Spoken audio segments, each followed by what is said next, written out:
Je m'appelle Claudine Lévesque, je suis directrice adjointe des études au Collège de Bois-de-Boulogne et je m'occupe du secteur préuniversitaire.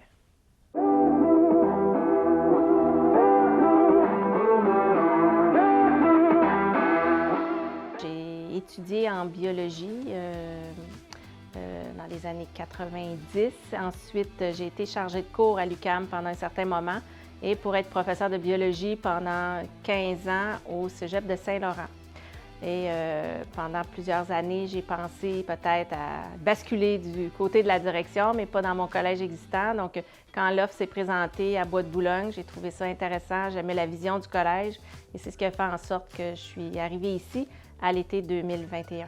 Comme enseignante, j'étais reconnue comme quelqu'un qui était très près de ses étudiants, tout le temps prête à les aider, à essayer de trouver des meilleures façons de les développer au niveau de l'apprentissage, au niveau du sentiment d'étudiant. Et c'est vraiment... j'avais comme atteint le maximum de ce que je pouvais faire comme enseignante. Je me suis dit, qu'est-ce que je peux faire de plus pour les jeunes d'aujourd'hui? Donc, je me suis dit peut-être que si je suis au niveau de la direction, c'est ça qui va me permettre d'aller plus loin puis d'être encore près d'eux, mais pour eux, pour améliorer leurs conditions dans leurs études collégiales. Je suis biologiste de formation, donc j'ai vraiment un intérêt pour tout ce qui est le vivant là, qui nous entoure et une de mes spécialités était les plantes du Québec, donc la végétation, toute la flore ici au Québec. J'ai enseigné pendant de nombreuses années là, des cours en lien avec ça et je trouvais que les outils qu'on avait aujourd'hui au Québec, bien, pas qu'ils sont désuets, mais il n'y a pas de clé d'identification des végétaux du Québec, à part la flore laurentienne, qui sont faciles pour les jeunes, là, encore une fois. Et la flore laurentienne, c'est un livre qui est volumineux, qui est difficile à traîner. On est en milieu naturel. C'est ça, il est très lourd, mais il est aussi très complexe de compréhension. Donc, ça prend vraiment des notions, des connaissances de base en botanique pour être capable d'utiliser cet ouvrage-là.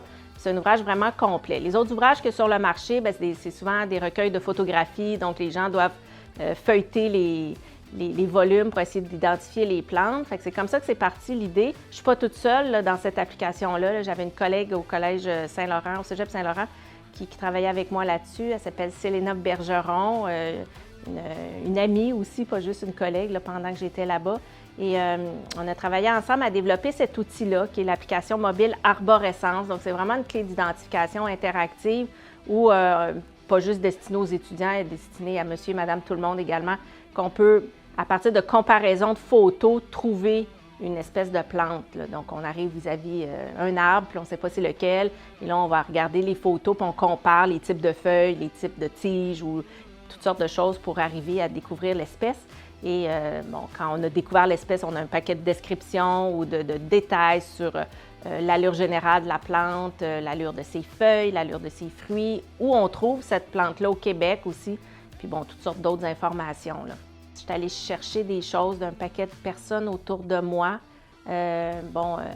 Évidemment, ma mère, là, qui est une femme de cœur, pour qui j'ai toujours été le centre de l'univers, comme toute mère, mais je suis allée chercher chez elle cet investissement-là auprès des gens.